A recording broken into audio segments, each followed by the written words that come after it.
இன்றைக்கி நம்ம அரிசி மாவு புட்டு தாங்க செய்ய போகிறோம். இந்த அரிசி மாவு உங்களுக்கு தேவையான அளவு எடுத்துக்கிட்டு அதில் கொஞ்சம் உப்பு ஆட் பண்ணி நல்லா கொஞ்சம் கொஞ்சமாக தண்ணி விட்டு இந்த அளவுக்கு நல்லா பிசைஞ்சுக்கோங்க. இப்படி பிடிச்சோம்னா பொடி வரணும், இப்படி ஊற்றி விட்டோன்னா மாவாயிடணும். இந்த ஸ்டேஜ் வரைக்கும் நல்லா தண்ணி ஆட் பண்ணி எடுத்துக்கோங்க.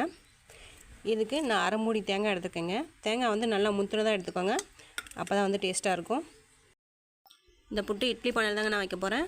அரிசி மாவு நல்லா இந்த மாதிரி கொட்டி விட்டு நடுவில் தேங்காய் பூ வச்சுக்கோங்க. தேங்காய் பூ வச்சுட்டு இலையிலே மூடி வச்சுருங்க.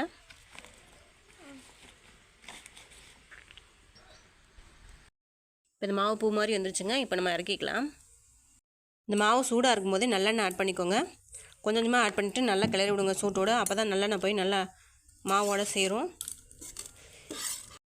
இப்போ நல்லா தேவையான அளவுக்கு நல்லெண்ணெய் ஆட் பண்ணி நல்லா கிண்டி வச்சுங்க. சூடாக இருக்கும்போதே கிண்டிடணும். ஆறி போனால் அந்த எண்ணெய் வந்து மாவில் ஒட்டாது. நான் வந்து இன்றைக்கி பச்சரிசி மாவு தாங்க எடுத்திருக்கேன். நீங்கள் வந்து புழுங்கரிசி மாவு எது வேணாலும் எடுத்துக்கலாம். வயது வந்து பெண் குழந்தைங்களுக்கு வந்து இது அதிகமாக கொடுப்பாங்க. ஏன்னா நல்லெண்ணெய் ஆட் பண்ணியிருக்கனால நெஞ்சுக்கு பலன் அப்படின்னு சொல்லிட்டு பெரியவங்க வந்து அடிக்கடி செஞ்சு கொடுப்பாங்க. நீங்களும் உங்கள் குழந்தைங்களுக்கு கொடுங்க. இதில் வந்து வெல்லம் மட்டும் ஆட் பண்ணி கொடுங்க, வேறு எதுவும் ஆட் பண்ண வேணாம். உங்களுக்கு தேவையான நாட்டு சர்க்கரை ஆட் பண்ணிக்கலாங்க.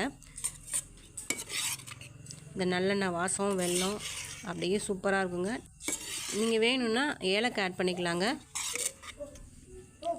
அது ஆப்ஷனல் தான்.